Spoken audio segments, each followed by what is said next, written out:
often put it this way. In order for us to be in the state that we're in today as people, we have to be out of our minds. We literally have to be crazy. It is necessary for us to be crazy.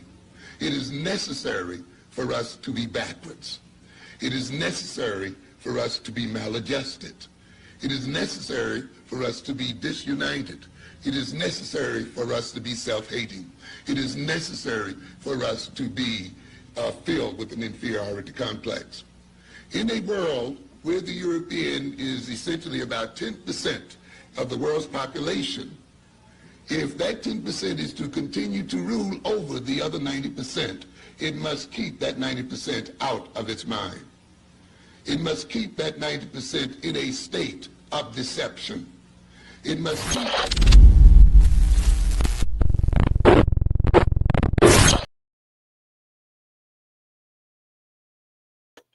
Thank you for tapping in. This is Brian HRap Williams. This is the Internet Bench Media.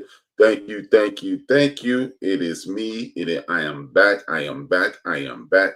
Thank you for tapping in. Hit that like, hit that share, tell a friend to tap in. Again, hit that like, hit that share, thumbs up, subscribe, tell a friend to tap in. And as usual, if you're tapping in right now, you're not live. If you're watching this later on in the day and it's not live, what I want you to do is this. I simply want you to go to www.theendofthebench.com, as it says on the screen, www.theendofthebench.com. Once you do that, you can watch this and the Black History portion. I'm going to do a portion on W.B. Du Bois. You can watch it in its entirety today or whenever, and you can watch a preview, a review, a replay of the show. Thank you to my parents, Dolores and John. Without them, there is no me. Without me, you'll be doing something else with your valuable time, as I say every day. Today is an interesting day, my friends, ladies, gentlemen, haters, and bitter friends. I want you to understand that it's go time. You know, I usually, I don't want to sound like, hey, I'm trying to fearmonger or being hyperbolic or what have you. This is an interesting time. It is not an interesting time. It is go time. In 1964, the late great Malcolm X and Malik Shabazz said, "It's the ballot or the bullet." We're there.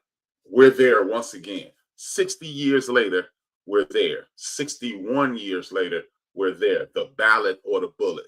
We have allowed people to just dissect us. We've been segregated, separated. We've been pitted against each other. They'll get you in a group, and then they get another group, and they'll point out the inadequacies of each group. So we're fighting meanwhile, the power structure, who invented hate, and I'm going to get into that a little later. The United States of America, in regards to the hate of the world today, we invented it. We created it. If you don't believe me, I'll tell you in a little while. But as I was stating, it's time to get up, stand up for your right. Don't give up the fight. Now, the fight is coming. The fight is coming. You can either do it with the ballot or you can do it with the bullet. It's either way, or you might have to do a little bit of both. The reason I'm bringing this up is today, your president, the president of the United States of America, the biggest pawn in the history of the government, he welcomed in Afrikaners. What is an Afrikaner? That sounds crazy. An Afrikaner are the Dutch and the other European colonizers who moved into South Africa. And these are the people who jailed Nelson Mandela. These are the people who killed Steve Biko. These are the people who did everything they could to take over that continent and still can't. And now they're being addressed as persona non grata in South Africa, meaning you're no longer welcome here. And what did the president do? He violated the agreement that you guys had. He spent 365 straight days fear-mongering you about immigrants and migrants. And these people are coming here with nothing and taking your jobs. And he just, on a private jet, imported a bunch of people who he said were being colonized. And he even used the word genocide. If you're going to use the word genocide, those people need to get off the plane looking kind of disheveled. These people look lightweight fat. And he got people coming over here from South Africa, white South African. He said, well, they're being genocide. And they're victims of genocide. You mean like those people on the Gaza Strip? But you talked about developing the land over there for vacation situations. People, I want you to understand this. This guy is a pawn. He is not running things. Just like I told you last week, and it held true today. I told you last week, every time something happens, they bring up some celebrity news, get most people in America watching pop culture. Meanwhile, they sneaking in people. We talked about Puff Daddy yesterday and how his hair was gray, and he's sneaking white Africans in here. Why would he do that? See, Rap, I don't understand. No, I'm going to tell you why.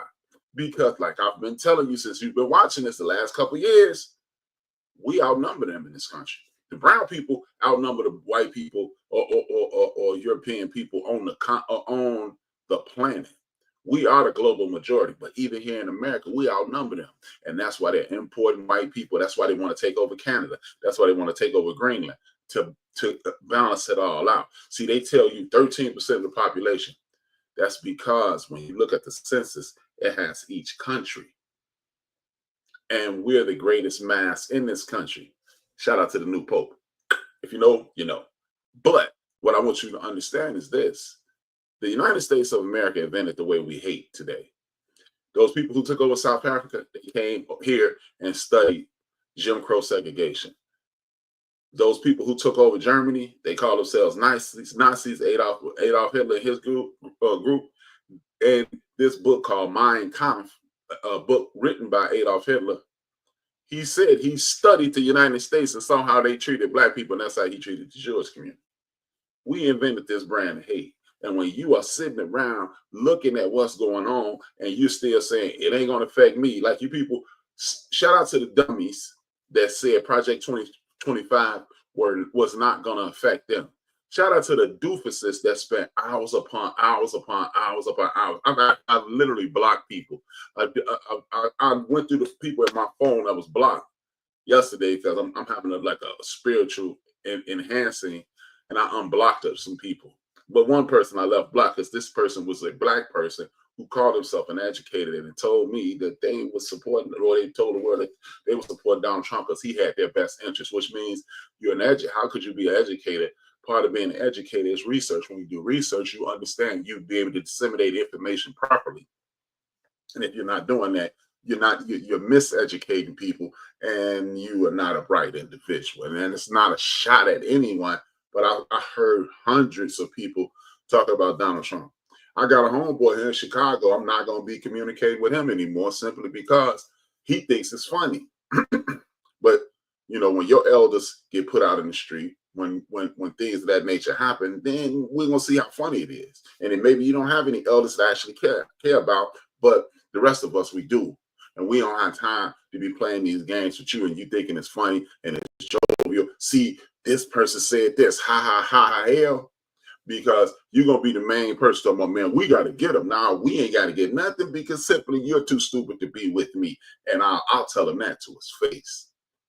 But what I want us to understand is this: when you're importing white people into a country that is slowly browning, even the good brother Roland Martin wrote a book, The Browning of America, how white people gonna go crazy. This is the result of that. I've mentioned this several dozen times. Every time black folks make a stride, white folks create something to try to denigrate it. And that's why it's called living. We can no longer survive in this country. And I don't mean we got to get up and move. We survive because we get up every day and we're going to get to the weekend. Ooh, the weekend is almost like a timeout, or sitting when you're a boxer, you sitting in the corner waiting on the bell to ring. Now we can no longer survive. We have to start living. And the only way to live is to take control of the laws of the land.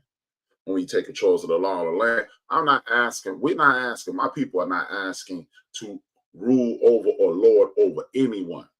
The reason we take over the laws of the land is so we don't, when we defend ourselves, when we create something, we will get that same money back that those people who own those plantations got back. We'll get those same benefits that those homesteaders when they went west. So if you destroy something of ours, we're gonna fight back, keep you at bay, defend our situation. And what we'll do after that, what we're gonna do is have the law on our side. See, you got people like Eric Garner got killed and nobody really paid an initial penalty. George Floyd, they talking about letting these clowns out of the penitentiary. See, the beauty in movies and television shows, they are art imitating life. If you're old enough to remember a movie called A Few Good Men, A Few Good Men had the premise of this was this hazing treatment called Code Red. If you were not keeping up to snuff, the other soldiers will give you a Code Red. They will beat you to inspire you. And they took it too far. And this one soldier died. And at the end of it, these two soldiers who were proving that they had the order of a Code Red, they ended up going to jail. And the other guy was like, they proved it. Why are we going to jail? He said, because we were put here to protect and we killed. Therefore, we're wrong. This is what the police need to be held. This is the police need to be held to. And anytime you're living in the world, a country, a continent, a hemisphere in which it's okay to destroy a group of people, then you need to check yourself because you're in jeopardy. You're constantly being in jeopardy. This is why we must establish an infrastructure. The infrastructure at this point needs to be an infrastructure of defense. Now, we need to have people in security. We need to have people in gun training. We need to have people in hand-to-hand combat. We need to be training our young ladies. We need to training the women in our community, the girls. We need to be training every man in the United States of America who is a righteous individual, because they are coming at you as well. Do you really believe the same people who incarcerated Nelson Mandela for defending his homeland and fighting against his homeland, who claimed he was going to blow up something? Well, Nelson was a firecracker back then, but that's neither here nor there. But they incarcerated for 25 years. They took 25 years away from his life. Steve Biko, all these colonizers who you think they're gonna come over and be like, hey, how you doing, black guy? And the chief, the chief figurehead, and welcome me over here. Nah, they're gonna come over here feeling emboldened and empowered, and they will try you. And this is why we need to have financial defense, physical defense, spiritual defense, and mental defense, because it's coming, y'all. The fight is coming. Do not believe that people who have treated you like you are less than will at some point wake up and go, you know what, those black people not that bad. Not because they've been sitting on another continent for a couple 10 decades, ruling over a group of people that look like us. They got out of their country. They left, they left their country. They are Dutch. And went down there and took over. And still to this day own 60% of the wealth in that country. 60 to 70% of the wealth. You think they're going to come over here and be like, hey, man, it's cool. I just got kicked out by a bunch of black people and it's going to be cool. No, they will not do that. They will not participate in fair treatment. And because they won't, you need to be prepared to defend yourself, whether it be with the laws of the land or defending your life. This is not a joke. This is not a drill. This is not a game. Understand what you are in store for. A lot of people don't believe that these things are going to happen. But ladies and gentlemen, this is going to happen. There's no way around it. This is a powder keg.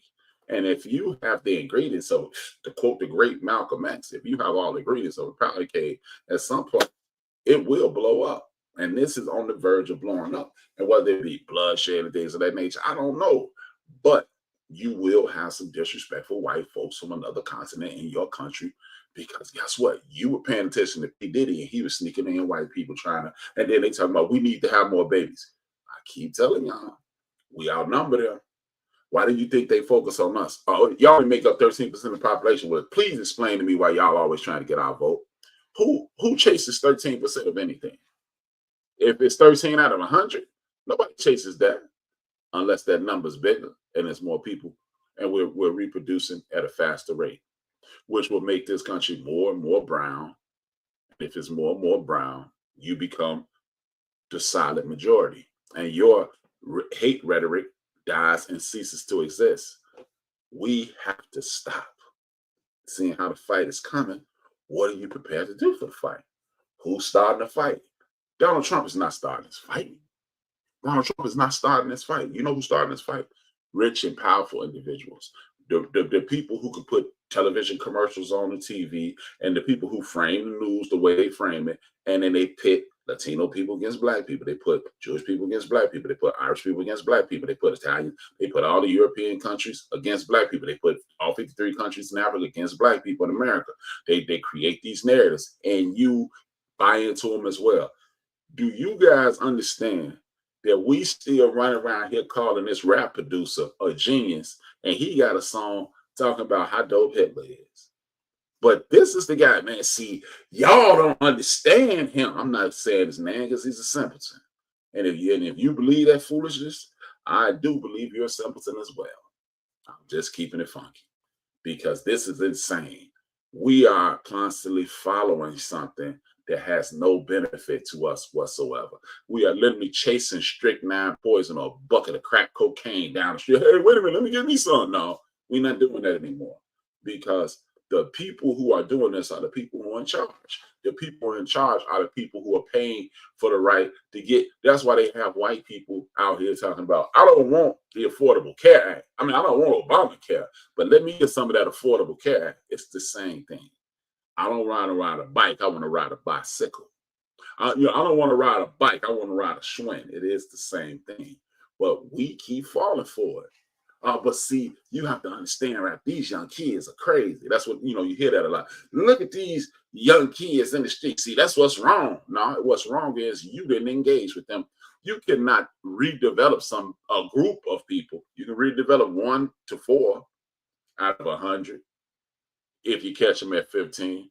But you have to raise people. You must be reared properly from the womb to the tomb. I'm learning every day. I at one point in my life, I used to use words like the F word, used to use this M word describing little people.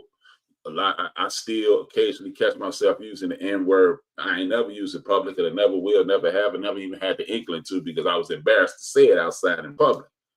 And I actually now cringe even when I hear stuff like Richard Pryor and other rap songs, excuse me, that use the word. We must stop falling in line with the hate mongers of the world. We must stop getting them back by participating in what they're selling. You know what? I don't like the way they played our young brother Shadur Sanders. I'm gonna go buy his jersey and show them. Let me see if the split is what I think it is, like 65%, 65 to 35. Shadur get a decent, solid amount of money, but they're gonna get the bulk of the money. How are you hurting a billionaire by putting more money in his pocket? Oh man, I'm sick of these racist NFL owners. You ain't missed the game since 68. You haven't missed the game since 68, but you're sick of this. See, understand that the narrative is being created, good, bad, or indifferent about you. The narrative is being created about the people you pay attention to. Meanwhile, you're not paying attention to what's going on. For again, aforementioned Sean Puff Daddy Combs, right? We're talking about his sexual life, his personal sex life. Hey man, he had 1,000 dildos. He had a bunch of baby oil. Your point? Are you telling me? See, I'm old enough to remember when a lot of men in these United States used to walk around with that little bunny with the bent over ear and Playboy bunny, and I'm a playboy and all that. That was a cool thing. And Hugh Hefner walking around in pajamas all day around a bunch of young naked girls. But y'all, man, that's Shannon Sharpe for doing the same thing. Y'all just heard what he was doing. Hugh Hefner threw it in your face. How many breasts he did? First time I saw, well, I've never dated a white woman, so there's no reason for me to see some white breasts unless it was in a Playboy magazine. But nobody said it. There used to be a big Playboy club right here in Chicago. It's the Drake Hotel. Now used to be a Playboy bunny on there. So y'all thought you thought 18-year-old women like 65-year-old men in their pajamas. That was the thing in the 70s and 60s, 70s, and 80s. Y'all really believe that? But meanwhile, they sneaking white people in the country. Meanwhile, they cutting down Medicaid. Meanwhile, they're rewriting the way they're going to cut. Now, we're not going to cut Medicaid and Medicare. And then they're going to cut the funding for the department that funds them. See, that's like saying, "No, baby, I'm going to give you your money, but I'm going to freeze your bank account." Same thing. She ain't got no money to spend, but put it in there, baby, but you froze the account. we have to pay attention to who's starting the fight. Because when you know who's starting the fight, then you know who to fight. If you know who to fight, you have a better chance of winning. You have a better chance of winning. You will stay emancipated, and you'll be able to elevate your community to heights that you've never seen before. That's the problem. We don't know who we fight. We think, oh man, this dude Trump, Donald Trump couldn't organize a hopscotch game. He's not bright enough. And this is a man who's sitting in the Oval Office, the most important office in the United States of America, did not know what he said the Declaration of Independence was about love. The Declaration, I'm declaring independence. And he said it was about love and unity. Are you serious? But this is the guy that you chose to lead your nation. And all he's doing, he's exposing the hate that was already here. It is literally like the video, the audio recording from Shannon Sharp. Now we know he's a freak. Now we know that it's a group of people in this country that hate Black people first and foremost, and they hate working class people after that, in addition to. So you can argue about, that's what you do. You know what, man? We don't like the Black people. And we've duped Black people into not liking gay people. And then we're going to dupe some more Black people and white people into not liking Latino people because they taking our jobs. I have never met not none, American that wanted to do some of these jobs that I've been living almost 55 years. I'm about a couple months away from being 55. I've yet to hear the conversation. You know what, dog? If it wasn't for all these Hispanic people, man, I could go work at the horse yards and pick up manure and clean horses and pick up hay. Man, I can't. I want to pick fruit. I want to watch these rich white folks, badass kids, but these Latino people doing. I want to clean these Asians and these Latinos. I want to clean these hotels, but there's too many of them damn Latino now. Because our Latino brothers and sisters, they come from a different environment, to whereas they're able to send money back home, and it's worth more when they send it. I just talked to a Latino brother at work night before last. He sends home $100 a paycheck. He says literally like sending $1,000 a paycheck. See, they got a different core values. We run around here, can't wait to spend $300,000 on a car. I mean, I got a Wraith. You fool. You fool. Again, you're going to continue to line the pockets of the people who don't like you. I don't know what's going on with the Sean Combs case, but what I do know is this. I saw Sean Combs win a lawsuit against some of the richest people in the world. And then he followed it up by being on the podcast, much like this. Hey, when you get out, Puff, holler at you, man. But he said, Black people, we need to start our own political party. And all of a sudden, videos, and he's a homosexual, and blah, blah, blah, yakety schmackety. And y'all fell for it. Y'all fell for it. Y'all fell for it. And I'm just wondering, how does Shannon Sharp having intercourse with a 19 to 20-year-old woman, he 57, have anything to do with your Medicaid, Medicare, unemployment insurance, the fact that Elon Musk has stolen all our personal information? He's sending rockets in the air and don't even want to pay for them. You got a felon in the office. I think the list is endless, but we worried about the sexual habits of a former football player and the sexual habits of a media mogul. Is he a jerk? Last time I checked, if being a jerk is illegal, the police about to bust in my house any minute now. And I'm telling you, I'm scared. Because if being a jerk is illegal, good God, I'm gonna get quadruple life. Because I've been a jerk for 55 years almost. So, but that's not the case. Therefore, why do we care? If you want to have sex with 18-year-old girls, as long as you ain't going up to the high schools, messing with the freshmen and sophomores, because some of y'all went down south and they messed up y'all grades. That's why y'all had to graduate with me. You was born in 67. But that ain't really the thing. That's not my point. My point is, if you're not messing with children and you're not sexually assaulting people, have at it. If you run up on my daughter, it's going to take Jesus, hot pea, and some cooking grease to get me, a hot fish grease to get me up off you. But if somebody's cool with you messing with their daughter, that's on them, But I'm more worried about people who my parents have transitioned, my grandparents have transitioned. I'm more worried about people who have people in these senior homes, senior facilities that y'all trying to take away the funding to get a multi-trillion-dollar tax breaks for multi-billionaires. Listen to that. You are a billionaire and you don't want to pay your taxes, and you got a president who's aspiring to be a billionaire, because there's no way you could be a billionaire. You filed bankruptcy 7 times since 1990. Knock it off. But with that being said, I'm gonna introduce you. Maybe I'm gonna go to the Black History portion of the program. Y'all know how I get at, man. This is one of my favorite people in history. You'll hear his name shortly. And as usual, I'll do a little narration and we're gonna get this cracking. I'm gonna let y'all hear what my main man W.E.B. Du Bois is gonna talk about. And then I'll be back and then wrapping up the show, hitting the wrap up. William Edward Burghardt Du Bois, better known as W.E.B. Du Bois, was born on February 23rd, 1868, in Great Barrington, Massachusetts. Why should people join us on May 15th? Because the game's changed. There are a bunch of things happening right now that we're all aware of. While growing up in a mostly white American town, Du Bois freely attended school with white people and was supported in his academic studies by his family. In 1885, he moved to Nashville, Tennessee to attend Fisk University. It was there that he first encountered Jim Crow laws. For the first time, he began analyzing the deep troubles of American racism. After earning his bachelor's degree at Fisk, Du Bois entered Harvard University.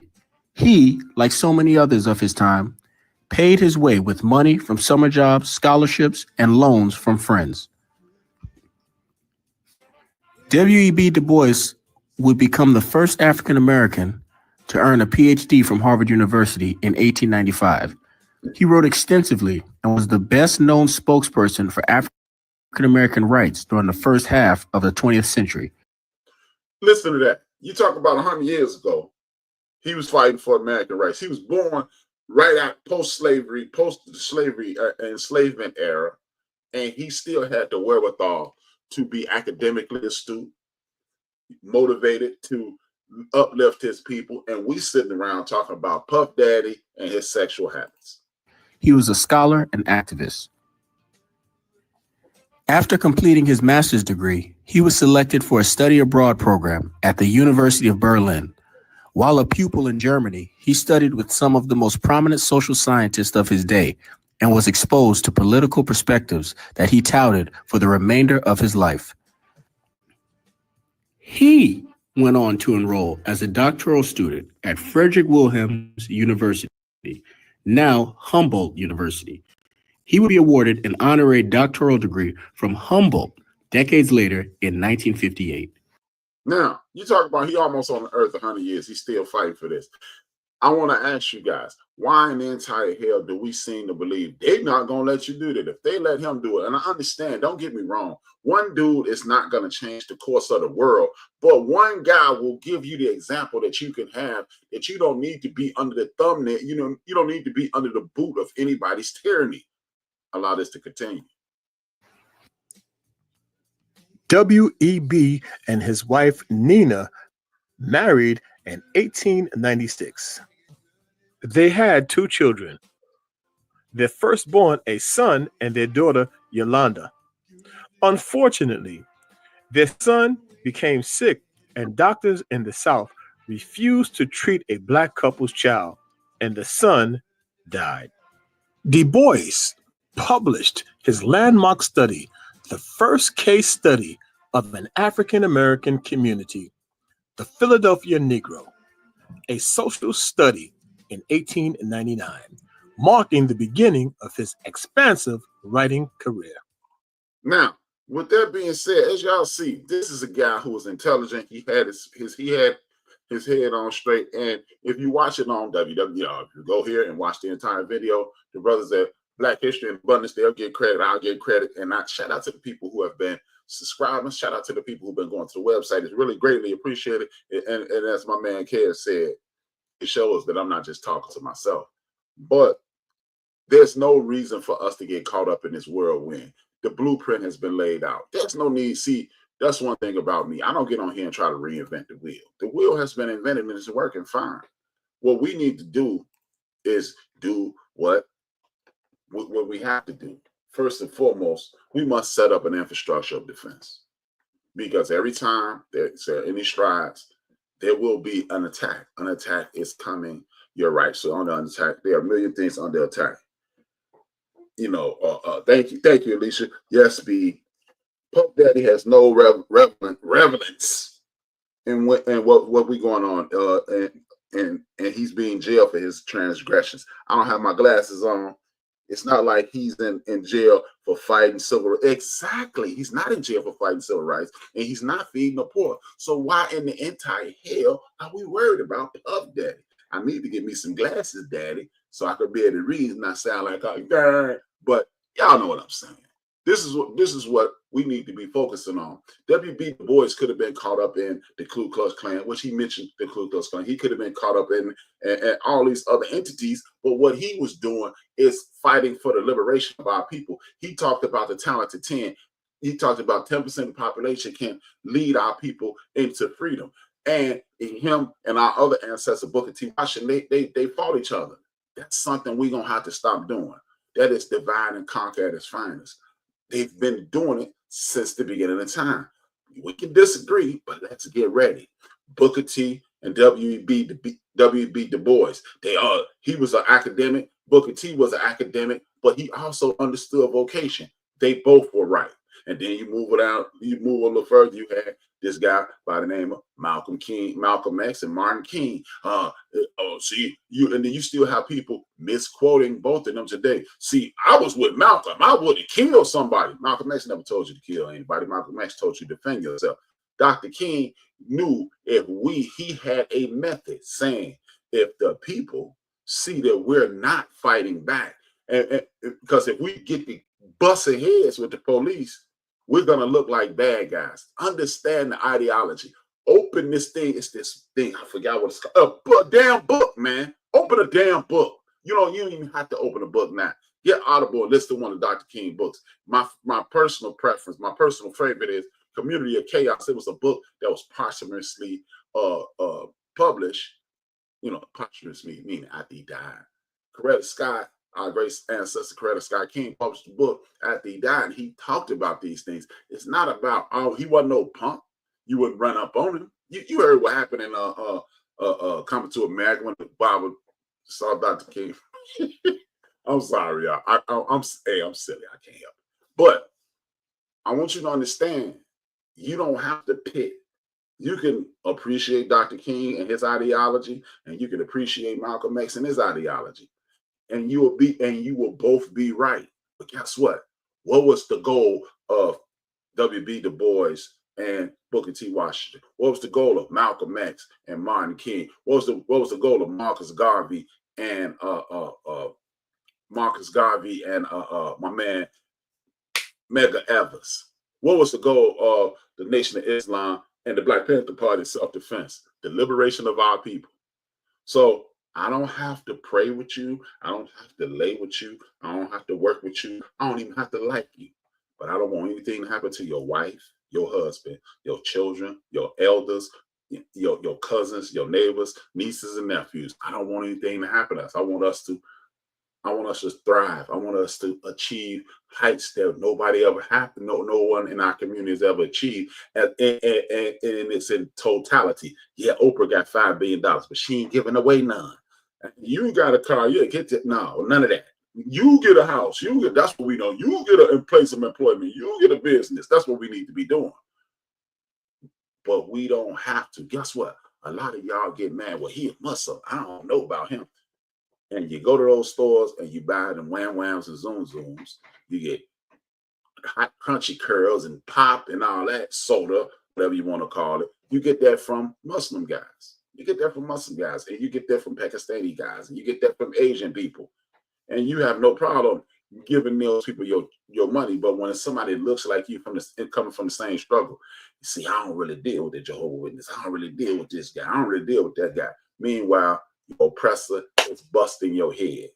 He's busting your head. So we can disagree, but we must work together to get ready.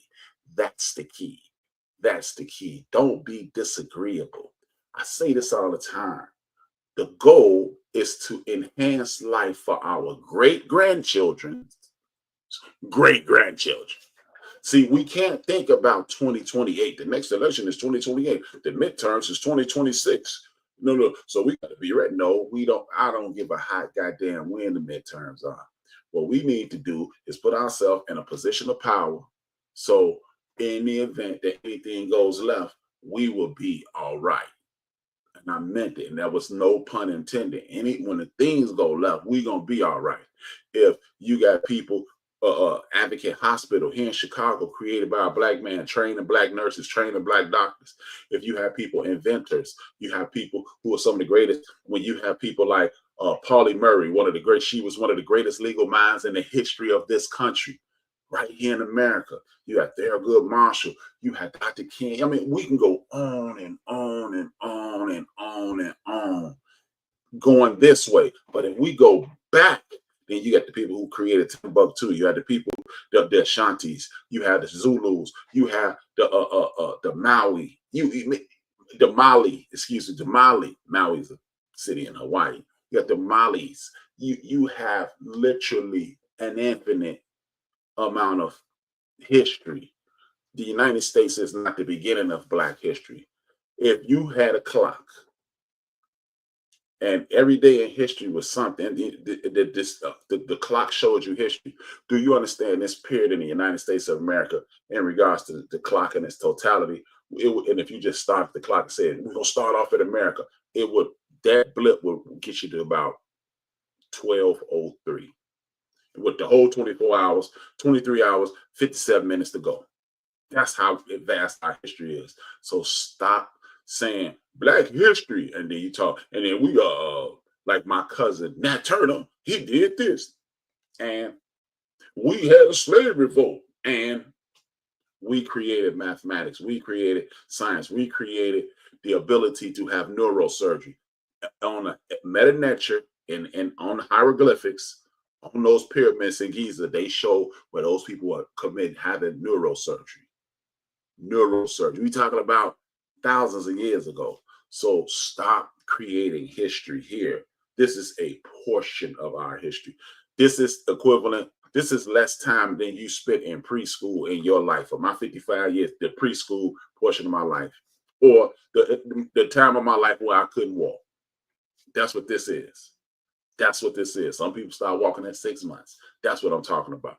And you live to be 100 years old, and you start walking at 6 months. So the period of time in your life where you couldn't walk, that's what Black history in America is. Stop allowing people to tell you what you need to be putting faith in. You need to be putting faith in yourself. You need to put faith in your significant other. You need to put faith in your children, your cousins, nieces, and nephews, your brothers and sisters, your parents, your grandparents. And guess what? If you, like me, and don't have any living physical grandparents, you need to be telling your children all the struggles that your grandparents and your great-grandparents went through. Not to anger them, but to bring it to their bring it to the forefront of their mind and let them know this is what's on the way. And don't ever relax. You don't have time to relax. Keep my ASS. Ain't no keying no more. Key in the house. Key at the cookout. But ain't no walking down the street just keying.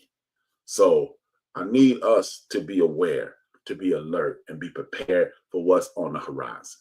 And what's on the horizon is total chaos and mass confusion. They are going to try to strip you of everything that is you because they are running scared because you are the greatest number of people in these United States of America. And they are in fear that you will turn around and do exactly what they did to you, to them. We have no interest in that. People who telling Donald Trump what to do, just leave us alone, get out of our way, and we're going to do our thing. With that being said, I see y'all. The sun will come out tomorrow. Bet your bottom dollar that tomorrow there'll be sun.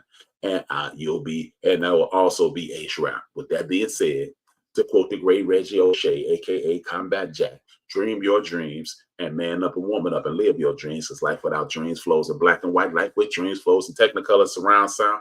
I am Brian HRap B. Williams. 2 fingers, 1 word. And it is necessary for those people who rule over us and who rule over African people the world over, if those people are to stay in power, they must destroy our ability to love each other in a healthy sort of way. This is why